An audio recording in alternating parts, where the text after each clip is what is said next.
નમસ્કાર દર્શક મિત્રો, એક ભારત ન્યૂઝ મીડિયામાં આપનું હાર્દિક સ્વાગત છે। ખેડબ્રહ્મા શહેર ખાતે સ્વર્ગસ્થ અમરસિંહ ચૌધરીના જન્મદિવસ નિમિત્તે બ્લડ કેમ્પનું આયોજન કરાયું। આ બ્લડ કેમ્પમાં મોટી સંખ્યામાં કોંગ્રેસના કાર્યકરો રહ્યા ઉપસ્થિત। ખેડબ્રહ્મા ખાતે સ્વામી વિવેકાનંદ હોલ ખાતે કોંગ્રેસના ભૂતપૂર્વ મુખ્યમંત્રી સ્વર્ગસ્થ અમરસિંહ ચૌધરીના પુણ્યતિથિ નિમિત્તે ચોથા બ્લડ ડોનેશન કેમ્પનું આયોજન કરાયું, જેમાં મોટી સંખ્યામાં કોંગ્રેસના કાર્યકર્તાઓ, આગેવાનો અને હોદ્દેદારો ઉપસ્થિત રહ્યા।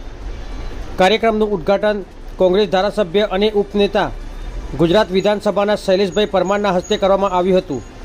આ પ્રસંગે સ્વર્ગસ્થ અમરસિંહ ચૌધરીના સુપુત્ર, ગુજરાત વિધાનસભા વિરોધ પક્ષના નેતા તથા ખેડબ્રહ્મા ધારાસભ્ય તુષાર ચૌધરી સહિતના મહેમાનો ઉપસ્થિત રહી કાર્યક્રમનું ખાસ આયોજન કરવામાં આવ્યું હતું। તુષાર ચૌધરીએ જણાવ્યું હતું કે આ બ્લડ કેમ્પથી અહીંની આદિવાસી ગરીબ ભોળી પ્રજાને બીમારીમાં અને અન્ય પ્રકારના કેસમાં લોહીની જરૂરિયાત ઊભી થાય છે, જેમાં તેમને સહાયતા મળી રહેશે અને નવું જીવન પ્રાપ્ત થશે।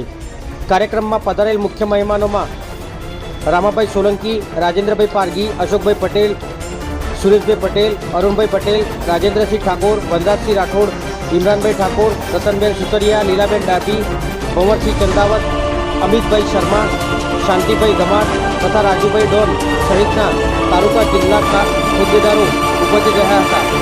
આ બ્લડ ડોનેશન કેમ્પમાં અંદાજિત 100થી વધુ બ્લડ એકત્રિત કરવાનો લક્ષ્યાંક પ્રાપ્ત કરવાનો છે। બ્યુરો રિપોર્ટ વિશાલ ચૌહાણ, સાબરકાંઠા। શ્રી અમરસિંહભાઈ ચૌધરીની જન્મજયંતિ નિમિત્તે ખેડબ્રહ્મામાં આ ચોથા બ્લડ કેમ્પનું આયોજન આજે કરવામાં આવ્યું છે। ખાસ કરીને આ આદિવાસી વિસ્તાર છે અને અહીંયા જ્યારે પણ લોકો સારવાર માટે આવતા હોય ત્યારે લોહીની ખૂબ જ તકલીફ પડતી હોય ત્યારે આદિવાસી લાચાર બની જતો હોય છે, ત્યારે એ લોકોને સહાયરૂપ થાય, એ લોકોને સરળતાથી લોહી ઉપલબ્ધ થાય, એના માટે અમે દર વર્ષે આ બ્લડ કેમ્પનું આયોજન કરીએ છીએ અને સતત ચોથા વર્ષે અમે લગભગ 100 કરતાં પણ વધારેનું લક્ષ્યાંક હંમેશા અમે હાંસલ કર્યો છે। આ વખતની પણ અમારી આશા છે કે 100 કરતાં વધારે બ્લડ અમે આજે એકત્ર કરીશું।